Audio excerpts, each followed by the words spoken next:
In this video, you're going to learn about Windows command prompt.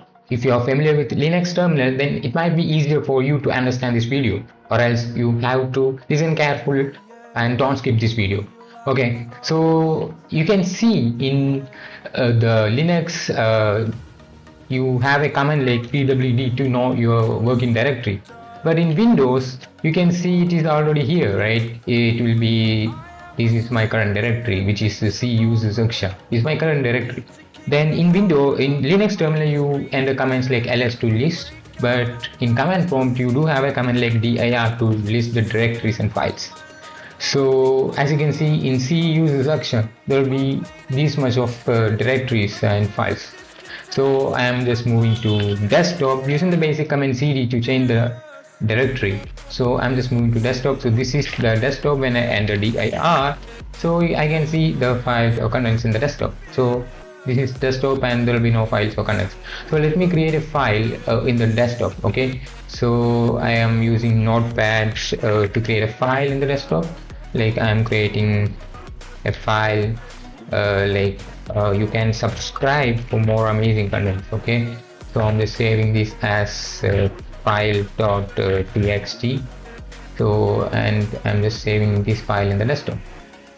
As you can see, when I enter dir, it will basically list all directories and files. As you can see, file.txt.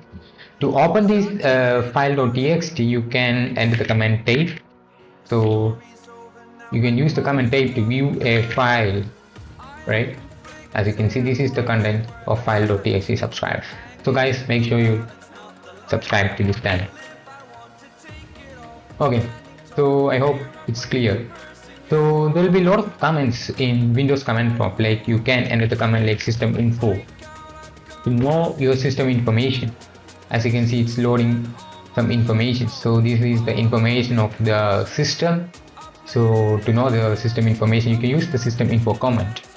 So you know that dir lists the files and directories in your particular location. So you can use cd ... to move back. As you can see, you are in desktop, but when you enter cd ... you are now in users action. But when you enter cd ... again, you are again moved to cd users. You can enter dir to directory, right? So I will explain how to view hidden files. So in dir command, it will not view hidden files, but when you enter dir/a, it will view hidden files. As you can see, when I enter dir, as you can see, it basically lists this one, right? So this is dir. So these are the contents that you got when you enter dir, right? So when I enter dir -/a, then I can see a lot of contents, right?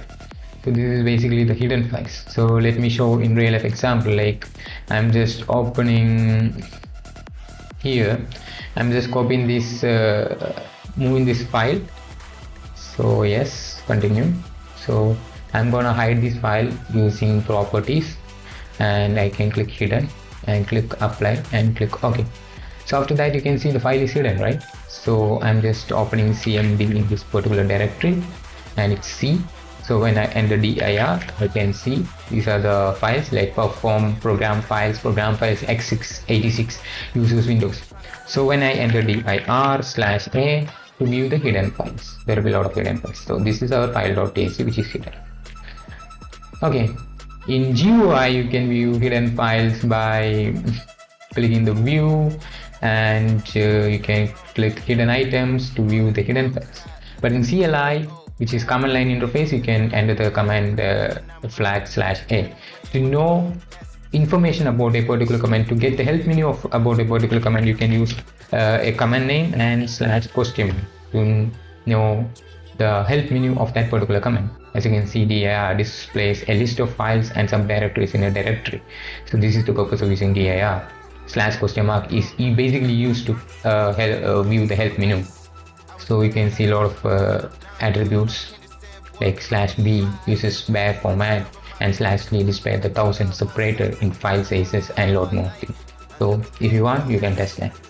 So we can also have another command to ping command to know if there is a network, if it is connected to the network or not. You can use ping google.com or the IP address. As you can see, reply is coming. So this computer has internet connection. So there will be a lot of commands like mkdir to make a directory. It is the same command in Linux, but yeah, this command is also available in Windows. So as you can see, when I enter dir, you can see the directories. When I enter mkdir and entering the name cyber, as you can see, I'm able to create directory. We can view the directory cyber. As you can see, this is the directory that I created. So mkdir. So you can also have specified the command rmdir to remove the directory. So this is how I remove the directory. And I enter dir. As you can see, the directory is now removed. So this is the purpose of mkdir and rmdir. So these commands are familiar with you if you know how to use Linux terminal, and if you know the basic uses of Linux terminal.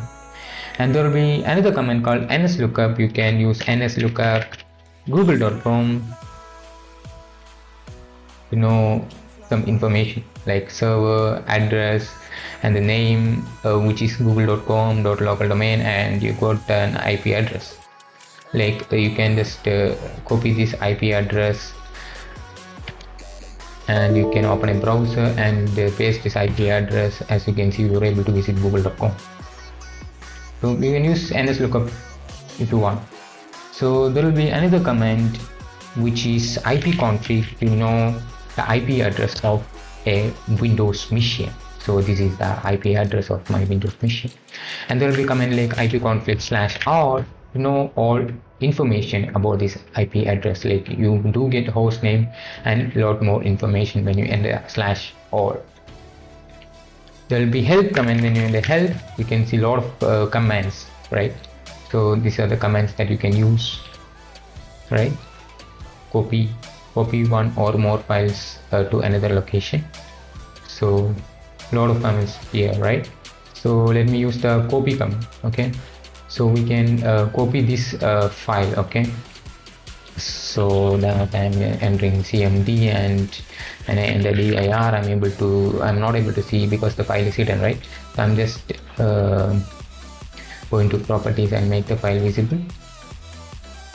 Now this file is not hidden. When I enter dir, as you can see, I'm able to view the file.txt. I'm using the copy command file.txt, and I can specify the path where I want to copy this file.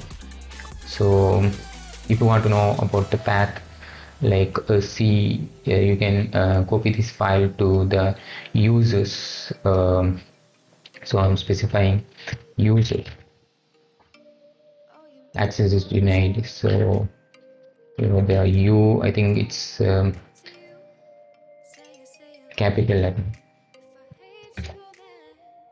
So we can see access is denied. So we are unable to copy this file to that particular destination. So like we can use this.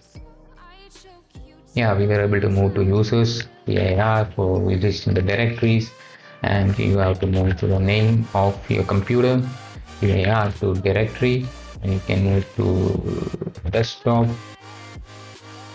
So, and you can view the contents in the desktop. There will be nothing in the desktop. So you can use the command copy, and you can specify the path, which is c:/. So you have to specify the backward slash and the file name, which is file.txt, and the path you need to put this file. So this is the path. So we can just copy this path by right clicking and Control C or Control V. So we were able to copy the file. As you can see, its file.txt was now in desktop. So this is how you use copy command. Copy and the path of the file that is located, and which is the path of the file, and which is the destination path, which is the source path. Copy command. After that you can use the source path, and after that you can use the destination path. Make sure to use the backward slash, because in Windows we use backward slashes, but in Linux we use forward slashes. Okay, and we do have a command like task list to know the running process. So these are the running processes. which is there. So we can just double click and open the notepad. As you can see, notepad is now open.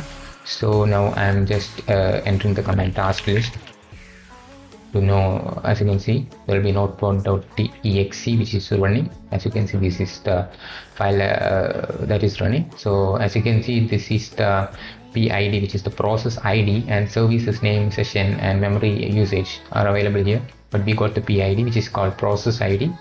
So we know that the process ID of notepad.exe is 8736. So if you want to close this, then you can use the command task kill and slash and PID for the process ID, which is 8736. You can specify 8736, and as you can see, there will be some error like task kill slash PID. So you can use task kill and then slash question mark to know to view the help menu. As you can see, so this is the help menu. This is how you, this is some examples of using task kill. So you have to specify the slash in forward slash. So you can specify the slash as forward slash. So after that, press enter. We were able to close, right? The notepad.txt is closed, right? So this is how you use task kill command, guys. So there will be a lot of commands. Then you can, if you are confused with using commands, then you can use help menu. You view the help menu by entering forward slash question mark to view the help menu of that particular command that you want to know. Okay. So again, there will be a command like ver to know the version. As you can see, this is the version information. So by entering the command ver, you will get the version information. And you do have a lot of commands like shutdown, like let's see shutdown slash question mark, and you can see the help menu of shutdown. So as you can see, when you specify forward slash s, it shut down the computer, and forward slash r, it will full shutdown and restart the computer, and forward slash a to abort a system shutdown. So let me specify shutdown forward slash s for shutting down. So you are about to sign out. So this is working, right? So yeah, you can use this command based on your needs. So this is the arguments that you can see. Yeah. So these are the basic command prompt commands that you can use. So you need to know all of the basic commands in the command prompt for further knowledge. Thanks for watching.